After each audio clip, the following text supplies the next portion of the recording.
So when I have somebody new starting, I would do 3 stages of training. So the first one would just be observation. So one of my current PAs would do the run through of a particular task, then an opportunity to shadow. So they would then perhaps have hands-on experience with another PA in the room. And then I would probably do a 3rd training session. My regular long-standing PA would be in the building, but they wouldn't be in the room, so that we could call if needs be, just for safety and to reassure the new person, because it can be really daunting. Teaching routines involves almost going through a checklist of all the important tasks, from moving and handling to personal care to any routines, whether that's showering, toileting, getting dressed. Sometimes that might involve any medical equipment you might need. So I'm thinking of ventilators, whether that's overnight or in the day. So it's having specific training on all the things that matter to you or are important in terms of your care or that you've talked about in your care plan. Demonstration was the most effective for me. Observing other PAs complete the tasks first provided me with a clear understanding of what was expected.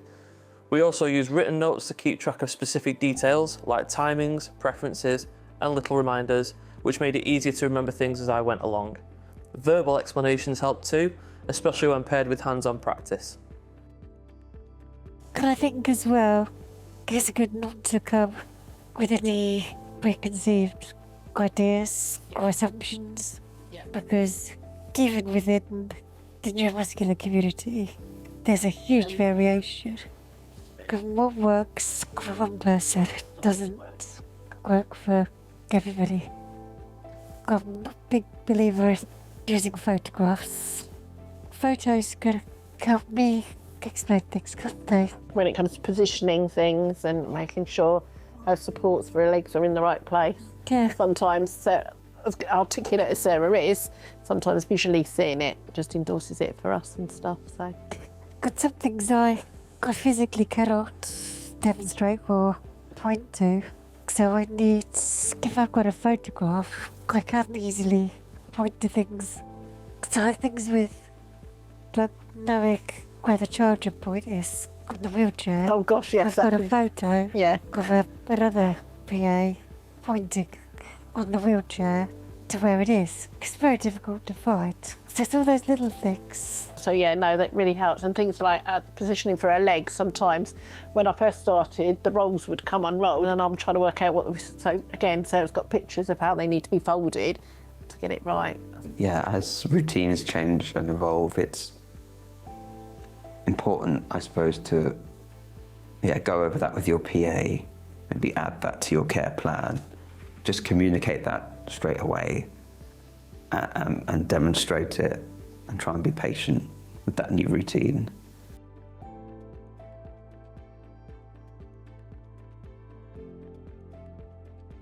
Knowing that my employer didn't expect me to get everything right straight away really helped. They reassured me that mistakes were part of the learning process, which made me more relaxed and open to feedback. When I was unsure, I'd ask for clarification or check the written notes we created together. My employer was always willing to go over things again without frustration, which made a big difference. Staying patient when training and giving instructions is quite difficult because you just want to get on with things and not have to explain them really, but it's just constantly reminding yourself to be patient. And I find it quite helpful if things are perhaps written out somewhere, so you've got somewhere to refer to yourself. So even if you forget your instruction or how you like to be supported, at least you can read it and go, oh, okay, yes, I remember. I haven't used any sort of guides or specific instructions in the past, but with my recent PA starting, I've tried to refer them to videos that are out there. So I've referred him to some videos that Pathfinders have done in the past around important things to think about in neuromuscular conditions.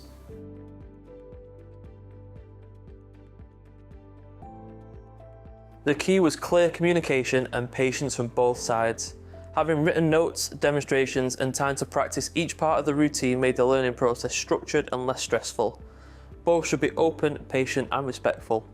It helps when the employer explains why things are done a certain way and when the PA gives honest feedback about what helps them learn best. It's really about teamwork and communication.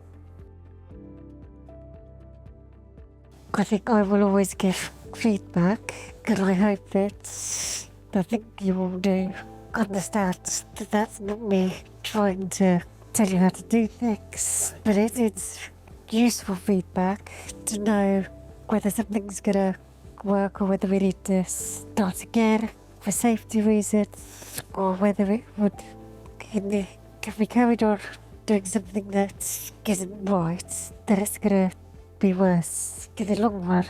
So it's trying to be patient and slow with your instructions and just remember the key points, particularly around your safety and making sure you're not injured or hurt. I think when you've got someone with complex needs that are going to change, as a PA, you've got to be quite open to the fact that you're going to have to learn as you go along.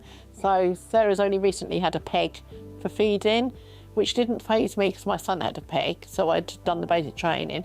But I'm sure I might be talking out of turn, but I'm sure for the others that had never come across something like that, it'd be quite scary, because it's quite a responsibility. And I think, yeah, that moment when you know a PA's really got that routine is when you don't have to repeat yourself, when actually you feel like you don't have to say anything, and it's almost become second nature.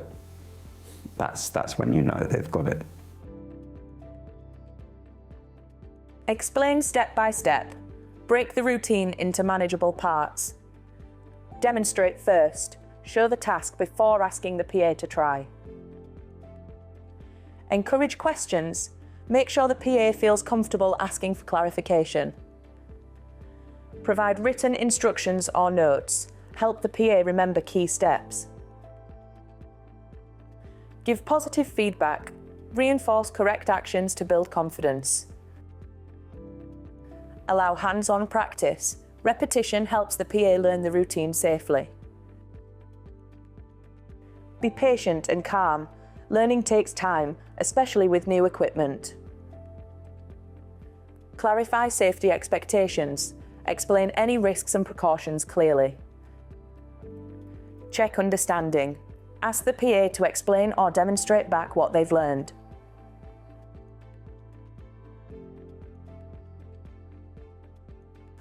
Don't rush. Teaching too quickly can lead to mistakes and misunderstandings.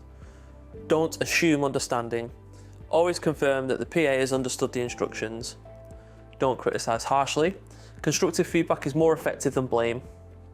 Don't skip safety instructions. Always prioritise safe practice. Don't overwhelm with too much at once. Focus on one routine or piece of equipment at a time. Don't ignore questions. Dismissing questions can create confusion or mistakes.